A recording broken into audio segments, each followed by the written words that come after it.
তো আর একটা নতুন একটা ব্লগে সবাইকে স্বাগত। একটা নতুন ব্লগ নিয়ে তোমাদের সামনে চলে এলাম। আর আজকের R15 টায়ার চেঞ্জ করবো। সেটা কি টায়ার চেঞ্জ করব দেখতে পাচ্ছ, দোকানের সামনে চলে এসেছি। এদিক থেকে আসলে 218 বাস স্ট্যান্ড, আর এদিক থেকে আসলে হচ্ছে শিবানীপীঠ, ওই শিবানীপীঠ মন্দির। আর এইখানেই হচ্ছে দেখতে পাচ্ছ, এখানে দোকান, এই দোকানটা দেখতে পাচ্ছ সাহা এন্টারপ্রাইজ। পেছনের টায়ারটা চেঞ্জ করাবো। পেছনের টায়ারে একবার দেখিয়ে দিই তোমাদেরকে কি অবস্থা। দেখো পেছনের টায়ারের অবস্থা, দেখো পুরো পাম্প কিছু নেই, 4-5টা লিক, বানাউট মেরে পুরো অবস্থা খারাপ দেখতে পাচ্ছ। এইটা আজকে চেঞ্জ করাবো। তো কী টায়ারটা চেঞ্জ করাবো সেটা সম্পূর্ণ দেখতে হলে ফুল ভিডিওটা একটু স্কিপ করবে না, পুরোটা দেখতে থাকো। দোকান ভালো করে দেখে নাও, ক্যাশ স্টলের অ্যাড দেওয়া আছে সাহা এন্টারপ্রাইজ। আর এখানে সবাই ভাইরা চলে এসছে, আর ভেতরে টায়ার আছে, কি টায়ার আছে সেটা দেখতে থাকো। এসছি এখন সেই টায়ার দেখতে। এখন কি টায়ার লাগানো যায় সেটা দেখতে হলে দেখতে থাকো। এখানে দেখতে পাচ্ছ, এখানে নাইলন আছে, এখানে 1, 2, 3 এদিকে সব রেডিয়াল আছে, ঠিক আছে। এখানে আছে অ্যাপেলোর 140 সেগমেন্টের টায়ার আছে। দেখতে পাচ্ছ কত টায়ার আছে এখানে, দেখতে পাচ্ছ আমার জন্য সব সাজিয়ে দিয়েছে, পুরো সাজিয়ে দিয়েছে। এখানে MRFও আছে। দাদাকে জিজ্ঞেস করবে যে এখানে দাদা এখানে কি দাম আছে সেটা আমাকে বলো। এটা লাইলনের টায়ার আছে, এই টায়ারটার দাম আছে আপনার 3050 টাকা 1 কেজি R5। তার পাশে আছে ST ট্যামলার ST, এটা আরও খুব ভালো টায়ার করেছে, এটা দাম আছে যেমন 3250 টাকা। তার মধ্যে একটা MRFের টায়ার আছে, এটা আপনার 3050 টাকা দাম পড়ে, এটা লাইলনের জাপার C1। আর যদি আরও ভালো বেস্ট কোয়ালিটি বা রোড গ্রিপ মাইলেজ সব দিক থেকে বেস্ট হতে গেলে যদি রেডিয়ালে আসতে হবে। এ আছে ট্যামলার ST, এটা খুব ভালো টায়ার, গ্রিপিংও খুব ভালো। তার মধ্যে আছে এটা আলফা H1, আরও বেস্ট টায়ার, রোড গ্রিপও বেটার। এগুলো 150 দুটো হলো, আর 140 এই রেঞ্জে আসবে। একটা হচ্ছে ট্যামলার ST আর একটা হচ্ছে H1। আচ্ছা, রেটগুলো যদি বলা হয়, আলফা H1-এর এগুলো 3850 টাকা দাম পড়ে। আর যদি ট্যামলার এক্সআরে যাওয়া যায় তাহলে এটা আমরা 3950 টাকা দাম পড়বে। আর যদি 150-এ আসা যায় তাহলে 150 আলফা H1-এর দাম পড়বে 5650, আর 150-এ ট্যামলার এক্সআরের দাম পড়বে 5850। এই টোটাল এই এখানে অনেক কিছু পছন্দ হচ্ছে, যেমন হচ্ছে এই টায়ারটা যেন যেরকম আছে, যে রোড গ্রিপটা মানে এটা মানে পাহাড়ে গেলে এই গ্রিপটা ভালো লাগছে। আমার সামনে লাগানো আছে সিয়েটের টায়ার, এই হচ্ছে প্রবলেম। ব্যাপারটা কি মানে এত ভালো টায়ার আছে, কি লাগাবো সেটাই বুঝতে পারছি না। এখানে 140টাও ভালো লাগছে, এখানে 150টাও ভালো লাগছে। আমার গাড়িতে লাগানো ছিল সিয়েট রেডজুম X1 লাগানো ছিল, এটা ভাবা যায় এবারে কি নেওয়া যায়। এই H1টাও ভালো লাগছে, H1টা অবভিয়াসলি ভালো টায়ার।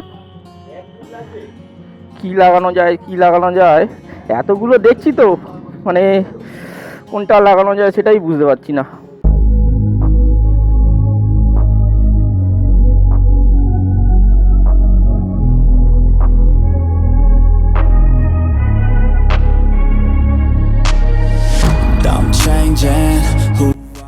তো দেখতেই পাচ্ছ এখন আমার টায়ার খোলা হচ্ছে। টায়ার একদম পুরো অবস্থা খারাপ, খুললে দেখাবো তোমাদেরকে।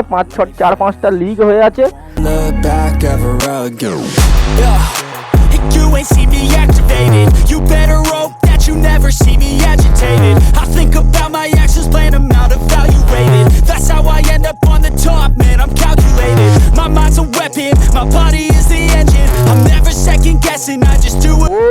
কতদিন পর আমার গাড়িটাতে একটুখানি চকচক করছে, দেখতে পাচ্ছ। একদম 150 টায়ার লাগিয়ে নিয়েছি, মোটা খরচা হয়ে গেল একদম, কিছু করার নেই ভাই। সামনের টায়ারটা ঠিকঠাক মোটামুটি আছে, সিয়েটের রেডজুম X1 লাগানো, পেছনেরটাও সিয়েট রেডজুম X1টা লাগানো ছিল। যাই হোক, এখন লাগালাম অ্যাপেলোর পারফরমেন্সটা কিরকম দেখতে হবে এখন। চলো অঙ্কিত ভাই, টাটা তাহলে। হ্যাঁ যাও, রাতে দেখা হবে, রাতে। ওহো, এইবারেই তো আসল মজা হবে।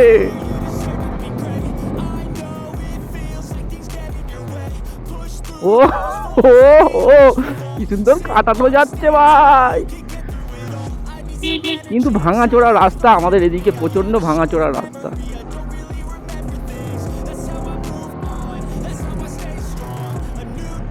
এবারে টার্নিং মেরে মজা আসবে, টার্নিং লিড মেরে মজা আসবে।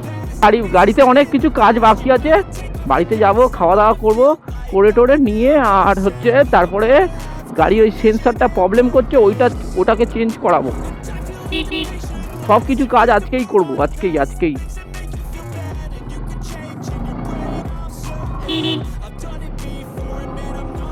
কনফিডেন্স পাওয়া যাচ্ছে।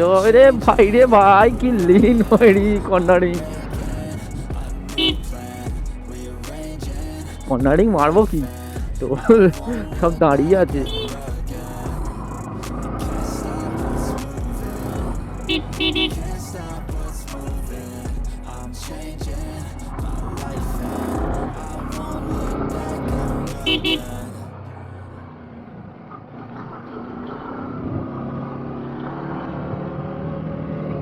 ও ভাই কি সুন্দর লাগছে ভাই, নতুন টায়ার ভাই।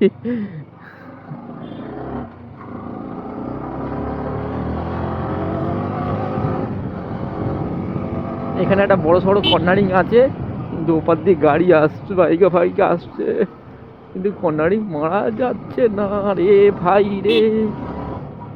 ঠান্ডা পড়ে গেছে, জ্যাকেটটা বাড়ি থেকে নিই ঝপ করে।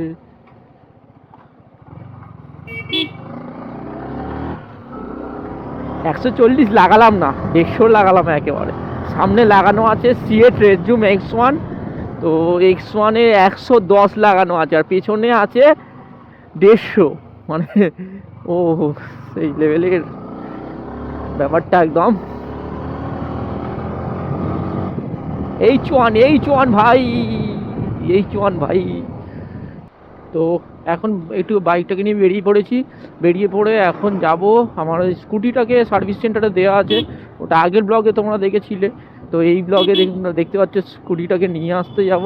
তো পেছনে মামা বসে আছে, ওকে নিয়েছি, কারণ আগের ব্লগে দেখেছো যে অঙ্কিত ভাই আমার বাইকটা নিয়ে গেছিলো। যাই হোক, তো এখন যাবো বিনয় হন্ডাতে আমার স্কুটিটা দেওয়া আছে, স্কুটিটা নিয়ে আসতে যাবো। এখন দেখি কত কি খরচা হয়, বিল ফিল দাঁড়ায়। টায়ারটা চেঞ্জ করে বেশ মজা এসে গেল পুরো। ও কতদিন টায়ারটা চেঞ্জ করতে পারছিলাম না। বৃহস্পতিবার একটা দিন টাইম পাই, তো টোটাল কাজটাই সেরে ফেলি। আর হালকা হালকা ঠান্ডা পড়ে গেছে, ভালোই ঠান্ডা পড়ে গেছে। আর কুয়াশা দেখতে পাচ্ছ পড়ে গেছে, ধোঁয়া হয়ে গেছে পুরো। তো চলে এলাম এখন বিনয় হন্ডাতে, তো দেখি সার্ভিসটা কি হয়েছে।